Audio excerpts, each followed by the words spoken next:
આજથી નવરાત્રિનો આરંભ થાય છે. માતાજીને ઉદ્દેશીને ઉજવાતા આ નવરાત્રા 9 દિનાત્મક એક મહોત્સવ છે.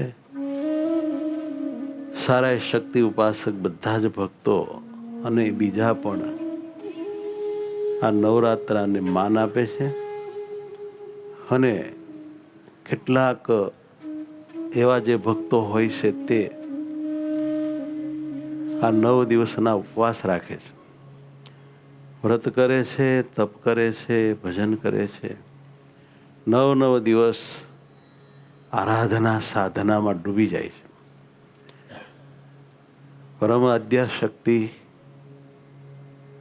પરમાત્માની પાર્વતી વગેરે અનેક નામોથી વિશ્વમાં પ્રસિદ્ધ છે. એમની પ્રસન્નતાને અર્થે પવિત્ર બ્રહ્મચર્ય પાળી દુર્વાસના ત્યાગી કુદ્રષ્ટિ વગેરેનો ત્યાગ કરી ભાઈઓ બહેનો માતાજીને રાજી કરવા માતાની આગળ નૃત્ય કરે છે, રાસ લે છે.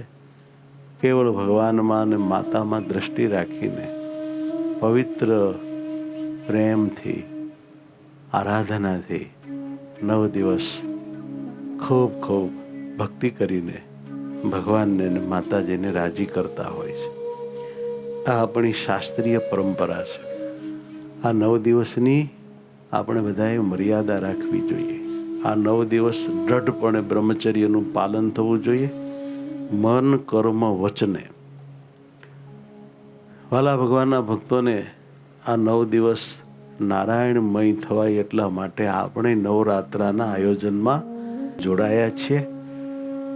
એનો હેતુ છે કે વહાલા ભગવાનના ભક્તોને આ નિમિત્તે ભજન, સાધના, આરાધના, રાસોત્સવને આનંદ પ્રાપ્ત થાય, એકતા થાય, આત્મીયતા થાય, સંગઠન થાય અને આજની જે નવ પેઢી છે એને સારું એક માર્ગદર્શન મળે, સારું એક ફિલ્ડ મળે, સારો આનંદ મળે.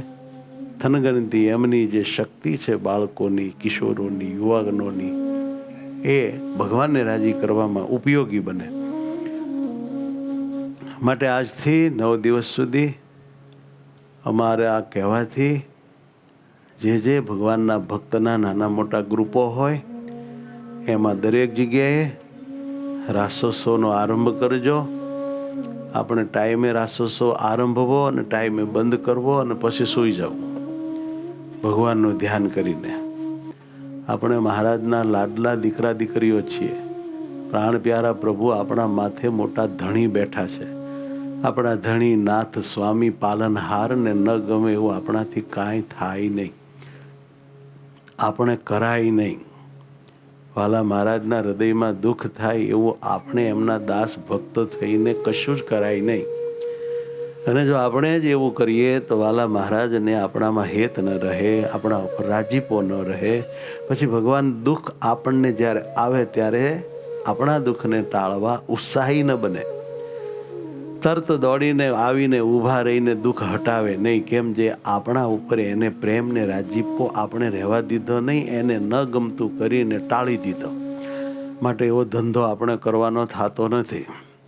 દરેક વાલા સત્સંગી બાઈઓ ભાઈઓ, લાડલી દીકરીઓ, લાડલા દીકરાઓ બધા ખૂબ સાવધાન રહે.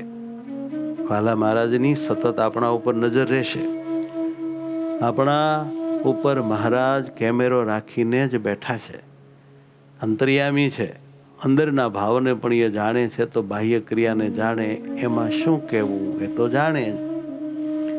માટે દરેક નાના મોટા, બુઢ્ઢાથી માંડીને બાળક સુધીના ભગવાનને રાજી કરવા મથતા કલ્યાણ માટેની ઈચ્છા રાખતા તમામે ખૂબ સાવધાનીથી આ આવેલો ભારતીય શક્તિ માતાને ઉદ્દેશીને ઉજવાતો નવરાત્રાનો મહોત્સવ ઉજવવાનો છે.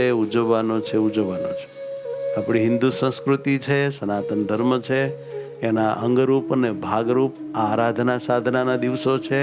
એને એ રીતે જ આપણે પવિત્રપણે રાખીશું અને ભગવાનને રાજી કરીશું. તમે બધા એગ્રી? કાંઈ લોચા નહીં મારો ને વાલા. મહારાજ તમારી સામું જોઈ રહ્યા છે, તમારી સાથે હાજર હશે. તમે શું કરો છો, શા માટે કરો છો, તમારું મન ક્યાં રહે છે, વૃત્તિ ક્યાં રહે છે, ક્યાં તમારી આંખ જાય છે, ક્યાં ધ્યાન જાય છે, એ બધું જ વાલો હૃદયમાં બેઠા બેઠા જોયા કરે છે અને આપણને એ પ્રમાણે કર્મફળ આપ્યા કરે છે. માટે આપણે બધાએ બહુ જ સાવધાન રહેવાનું છે. ભૂલી જતા નહીં, પ્લીઝ વાત આ ભૂલી જતા નહીં. બધાય વાલા ભક્તોને જય સ્વામી.